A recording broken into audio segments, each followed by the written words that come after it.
Welcome to Happiness Blanket channel. Subscribe this channel so that you may get our new selection from the world best videos. Now please like, share and comment this video. We are thankful to the video producers for their reuse permission.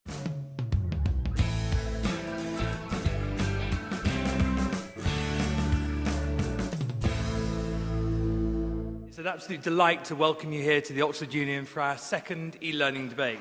The motion this evening is this House believes that technology-based informal learning is more style than substance. A thoroughly modern motion to be debating at one of the world's oldest universities, and yet I think it's a rather appropriate one because Oxford is a place of quads, of high tables and of common rooms, all designed for social gatherings that facilitate informal learning. Public. They don't want to think about it. They want us to give them assurances that we have systems that test for the competence of the teachers, assure that the people who operate the trains know how to do it, that the people who read our mammograms know what they're looking at, and even this is true of the people who work in our treasured football academies. We want to know that they know what they say they know. Informal is, in fact, fine and dandy when lives and fortunes are not on the line. When they are on the line, perhaps informality is okay if it's not your life or your fortune. When informal technology-based learning is characterized by lack of standards, sketchy practice, scant evidence, few authoritative voices, and the lack of self-assessments and assessments, well, then it is just what the proposition says it is. Informal technology-based learning is more form than substance. Thank you. In the early 80s, organizations told colleagues, don't bring your PC into the organization. We have our own computer systems, our own spreadsheets, etc. Leave your PCs at home. Well, people brought the PCs in because they enabled them to be more productive and do their jobs better. Today, people in organizations are looking around, and educators and CLOs and others are looking around, and they're seeing their colleagues getting online and working on a social network or helping to create software for somebody. They're going, what's going on here? What's going on is that individuals are empowered by the technology and they can go where they want to go online for information that they can trust and that will enable them to do better work in their own context. So enabling their own productivity. So it's changing where we go for information and who we collaborate with, and it's breaking down the boundaries of existing institutions.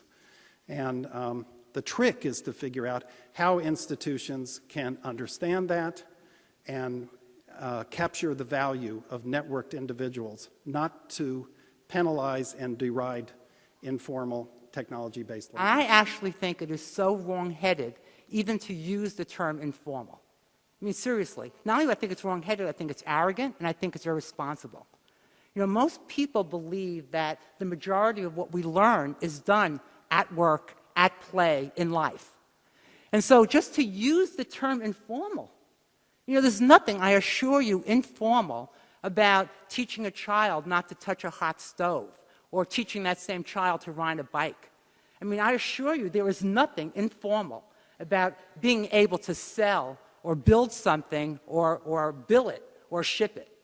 You know, this is very, very formal.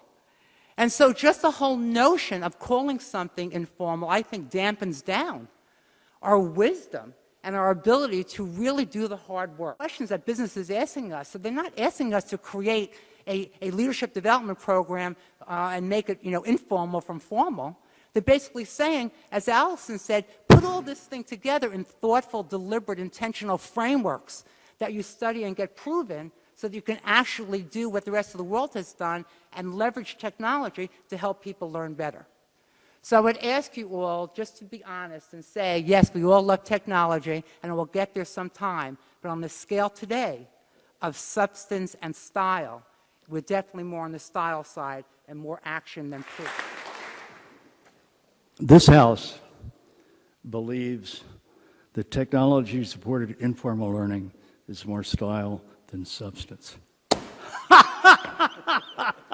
That is so totally absurd and ridiculous that you may have noticed I'm the fourth American in a row. We're in Oxford, you know, but fourth American in a row. I thought maybe EPIC is pulling a little funny joke and seeing if the Americans would be stupid enough to come in and debate a non-issue, because our opposition is the only possible way you can look at this thing. And I remember talking with a senior executive from Nancy's former firm who comes up to me and says, Jay, how do you know it works? How do you know this informal stuff has any results? And I said, Samuel, how did you learn to talk? How did you learn to walk? I mean, we don't go to school for things like that. We learn them informally. Really, it's the test of time which separates out style from substance. So I'll ask you to think of your own informal learning, technology-supported informal learning. I mean, if you search for anything on Google, have you been inspired by a TED Talk? Have you watched a video on YouTube or a documentary on the BBC? Have you attended a meeting after dark that uses electric lights to illuminate what's going on? I mean, all of these are technology-supported informal learning.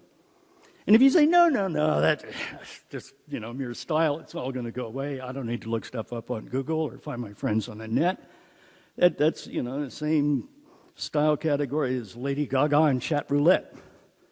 And if that's what you think, you go through the I door. But if you think, as I do, that, you know, here's an opportunity to really change the world, and we better get better at applying informal learning, that's when you want to go through the no door. I'll be reading a friend of mine's book on the new social learning. And I just want to read a passage from a noted academic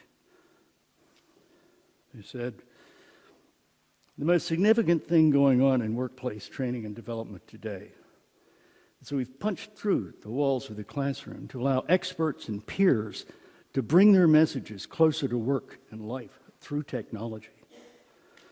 I had my doubts about the learningfulness of social nets until I began to use one as a key aspect of my graduate class on performance consulting. I don't anymore. My students worked in teams, conducted research, created presentations, sought experts, stirred up conversations, even conflict, and endeavored to engage people beyond our registered classmates. Maybe 65 students over 2 years have been real students in the class. We've touched more than 500 as they join, use, and add to the online net. It was much better in almost every way. And that's from Dr. Allison Rossett. Thank you. Another thing I'm hearing from the proponents is they want it bottled. Informal learning is not good. I mean, these are professionals. They want to bottle this. They want gates around it. They want institutionalized, structured, evaluated, controlled. Okay, that's what I have to say about that is institutions can use the internet and everything we know about the internet and informal learning in any way they want to enhance educational institutions, and they do. Oxford University uses the internet in all sorts of ways to enhance the reach and access to the university and access to our holdings and manuscripts and so forth. That's wonderful, and we can enhance educational institutions that way. But that doesn't mean that you cannot also embrace the fact that individuals can use the internet to enhance their own communicative power and their ability to get access to information anywhere in the world. Even if they're at Oxford, they can get it from Cambridge, they can get it from anywhere in the world.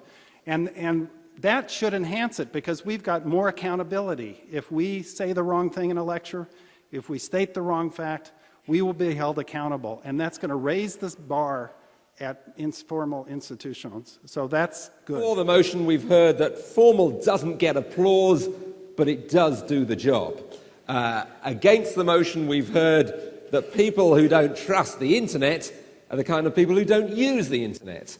And we've been told for the motion that failure is not an option, and we've been told by one of the speakers against the motion that what you can do today is an opportunity to change the world. That's how important all this is. So, what I'm now going to invite you to do in a moment is file out of the chamber. Now, the technology here is complex, so I want you to listen very carefully. If you're downstairs, you go through the right-hand door if you want to vote in favour of the motion, the ayes, or the left-hand door if you're one of the noes. And a reminder again, the motion is, this House believes that technology-based informal learning is more style than substance. So if you believe that, you're an aye, and if you don't believe it, you're a no. And if